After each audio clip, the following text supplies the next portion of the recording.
સૃષ્ટિ પર પ્રકૃતિની અનમોલ ભેટ સોગાદનો અવિરત પ્રવાહ, જીવન સંજીવની જડીબુટ્ટીઓની ભરમાર, આયુર્વેદની સદીઓથી દેણ. આયુર્વેદમ. નમસ્કાર દર્શક મિત્રો, આયુર્વેદમ સ્ત્રીરોગ અને સંતાન પ્રાપ્તિના જે કાર્યક્રમમાં હું અશોક મોદી અને મારી સાથે એમડી ડૉક્ટર હરિકૃષ્ણાબેન ભટ્ટ આપનું સ્વાગત કરીએ છીએ અને આપ નિહાળી રહ્યા છો અમારા જીટીપીએલ ગુજરાતીની વિશેષ રજૂઆત કાર્યક્રમ આયુર્વેદમ સ્ત્રીરોગ અને સંતાન પ્રાપ્તિ. હરિકૃષ્ણાબેન, આપનું સ્વાગત છે. નમસ્કાર દર્શક મિત્રો, હું doctor Harikrishnaben Bhatt, Ayurved infertility clinic Jamnagar અને અમદાવાદ. બિલકુલ હરિકૃષ્ણાબેન, ગત એપિસોડમાં આપણે જે ચર્ચા કરી હતી કે જે નેચરલ પ્રેગ્નન્સી અને જે જલ્દીથી ગર્ભ ધારણ કરવાની બાબત છે નેચરલ વેમાં, એને લઈને જે ટિપ્સ હતી એમાં જે સાવચેતી બાબતો રાખવાની હતી, કેટલીક સાવધાની રાખવાની હતી, એની પણ તમે ખૂબ સુંદર વાત કરી હતી. તો ક્યાંક આપણે ચર્ચા કરી હતી ગત એપિસોડમાં ઓવરી, ઉટરસ અને જે ફેલોપિયન ટ્યુબ્સની જે બધી તમે વાત કરી હતી. અને આજે એપિસોડમાં હજી થોડી વાત કરીશું કે થોડી જે મેલ પાર્ટનરની બી થોડી વાત કરીશું કે જે મેલ પાર્ટનરના સ્પર્મ છે ક્વોલિટી એ કેટલી ઇમ્પોર્ટન્સ છે. મોરેઓવર કે આપણે આજે જે ટ્રીટમેન્ટમાં જે જોઈએ અથવા તો એક આયુર્વેદમાં કેટલા સારા ઉપચારો છે અથવા તો કેટલી બધી બાબતો જે નેચરલ પ્રેગ્નન્સીમાં આસાન બનાવે છે, તો એના ઉપચારની પણ ટ્રીટમેન્ટની પણ વાત કરીશું. તો આપણે એમાં આજે એ રીતે બી વાત કરીએ. દર્શક મિત્રો, ગત એપિસોડથી આપણે જોડાયેલા છીએ કે કુદરતી રીતે બાળક મેળવવા માટે કઈ રીતે પ્રયત્ન કરવા અથવા તો શું શું કાળજી રાખવી કે જેના કારણે આપણે નેચરલ પ્રેગ્નન્સી કન્સીવ કરી શકીએ અને હેલ્ધી બાળક મેળવી શકીએ. અશોકભાઈ, હેલ્ધી બાળક મેળવવું, કુદરતી રીતે બાળક મેળવવું, આની અંદર એક વસ્તુ એ પણ આવી જતી હોય છે કે પૂરા 9 મહિના સુધી આપણે બાળકને સાચવી રાખીએ. આજકાલ એક મોટો પ્રશ્ન એ પણ છે કે કન્સીવ થઈ ગયા પછી એને કેરી ઓન કરવું બહુ જ અઘરું થતું હોય છે. બિલકુલ. તો દર્શક મિત્રો, હું લગભગ 35-36 વર્ષથી આ એક જ સબ્જેક્ટ સાથે જોડાયેલી છું. ઘણા બધા દંપતીઓ સાથે, ઘણી બધી દીકરીઓ સાથે સંકળાયેલી છું. ઘણા એવા દંપતીઓ પણ છે કે જેને બધું જ બરાબર હોવા છતાં પણ બાળક મેળવી શકતા નથી. ઘણા દંપતીઓ એવા છે કે નેચરલ ટ્રાય કરે છે અને પછી ખ્યાલ આવે છે કે આ પ્રોબ્લેમ છે, મેલમાં પ્રોબ્લેમ છે કે ફિમેલમાં પ્રોબ્લેમ છે, એની પણ દવાઓ કરે છે અને પછી કન્સીવ માટેના પ્રયત્ન કરે છે. આજકાલ તો એક એવી પરિસ્થિતિ છે કે મારી પાસે આવનારા કેસ લગભગ IVF ફેલ થઈ ગયેલા હોય, IUI કરાવી લીધેલા હોય, એટલે કે એક કન્ફર્મ ડાયગ્નોસિસ સાથે આવતા હોય છે કે મેડમ અમે તો આટલું કર્યું ને અમને હવે આના કારણે બાળક રહેતું નથી, હે ને. લગભગ 75% તો કપલ પોતે જ ડૉક્ટર બની ગયા હોય છે કે ભાઈ એને આ છે, આ કર્યું. આજે આપણે એ વિશે વાત નથી કરતા, પણ આપણે એવી વાત કરીએ છીએ કે જે કપલ માત્ર ને માત્ર પ્રયત્ન કરે છે અને બાળક નથી રહેતું.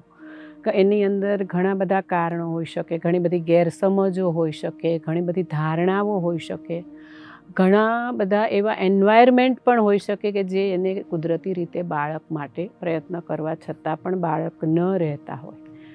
તો આની અંદર મેલ પાર્ટનર પણ એટલા જ રીતે હોય છે કે જે કુદરતી બાળક મેળવવા માગતા હોય છે પરંતુ કુદરતી રીતે બાળક મેળવી નથી શકતા. ફિમેલ પાર્ટનરની અંદર પણ આપણે જોયું કે રિપ્રોડક્ટિવ સિસ્ટમની અંદર ક્યાંક ને ક્યાંક કાંઈક ગડબડ હોય, સાયકલ રેગ્યુલર ના હોય, ઓવ્યુલેશનનો ટાઈમ આપણે ટ્રેક ના કરી શકતા હોય, ઘણી વખત પેસેજ ડ્રાય હોય. આ બધા નાના કારણોના કારણે કુદરતી રીતે બાળક મેળવવામાં ક્યાંક ને ક્યાંક સ્ટ્રેસ થતો હોય છે, ક્યાંક ને ક્યાંક વિઘ્ન આવતું હોય છે. એ જ રીતે આપણે જોઈએ તો સ્ત્રી અને પુરુષના સંયોગથી જ્યારે બાળક રહેતું હોય છે ત્યારે પુરુષ પણ એક એટલો જ ભાગીદાર હોય છે. અને મેલ ફેક્ટરમાં આપણે જોઈએ તો ઘણી વખત અશોકભાઈ આજકાલ જોઈએ આપણે તો એક લેટ મેરેજ છે, ખૂબ જ લેટ મેરેજ છે કે 25-26 વર્ષની વયે તો જે આજકાલના પુરુષો હોય છે, જે દીકરાઓ હોય છે, એ એક જોબમાં લાગતા હોય છે. પછી જોબ થયા પછી એની અંદર એક સ્ટેબિલિટી મેળવવા માટે પ્રયત્ન કરતા હોય છે કે ભાઈ એક અમુક પ્રકારની એક પ્રમોશન મળી જાય, અમુક પ્રકારની સ્ટેબલ જોબ થઈ જાય, ઘરની રિસ્પોન્સિબિલિટી હોય તો એ પૂરી થઈ જાય, એટલે સુધી પહોંચી જઈએ, એકાદું પ્રમોશન આવી જાય, પછી બાળક કરીએ. આ બધી જે એક ભાગદોડ હોય છે ને એની અંદર એક સ્ટ્રેસ લેવલ હોય છે. દર્શક મિત્રો, સ્ટ્રેસ લેવલના પણ બે પ્રકાર હોય છે. એક પોઝિટિવ સ્ટ્રેસ હોય છે, એક નેગેટિવ સ્ટ્રેસ હોય છે. પોઝિટિવ સ્ટ્રેસ કયો હોય છે કે મને આ મેળવવું છે, હે ને, કે સપોઝ હું આઈટી કંપનીમાં ગયો છું, અહીંયા છું, આજે હું અમદાવાદમાં છું, ગાંધીનગર છું, મને બેંગ્લોર પહોંચવું છે, મને પૂના પહોંચવું છે, મને આ એક પ્રકારની એક જોબ છે અથવા તો એક જે જોબ સેટિસ્ફેક્શન માટેનું જે એક ક્રાઇટેરિયા એના મગજની અંદર હોય છે કે મને આ એચીવ કરવું છે. તો એચીવ કરવા માટેનો જે એક સ્ટ્રેસ હોય છે ને, એક પોઝિટિવ સ્ટ્રેસ હોય છે. બીજો એક સ્ટ્રેસ હોય છે કે જે નેગેટિવ સ્ટ્રેસ, જે આપણા કારણે પણ હોય છે, વાતાવરણના કારણે પણ હોય છે અને આજુબાજુના માણસોના કારણે પણ હોય છે. ઘણી વખત અશોકભાઈ નાની નાની બાબતો કોઈ કહી જતા હોય, ઘણી વખત કે તને તો 10 વર્ષ થયા બાળક નથી, તને તો 5 વર્ષ થયા, તું તો ઘર પ્રત્યે ધ્યાન જ નથી દેતો, અથવા બાળક માટે તું પ્રયત્ન જ નથી કરતો, અથવા ઘણાની એવી એક સાયકોલોજીકલ કન્ડિશન હોય છે કે ભાઈ ઘર આ પ્રકારે જ રહેવું જોઈએ.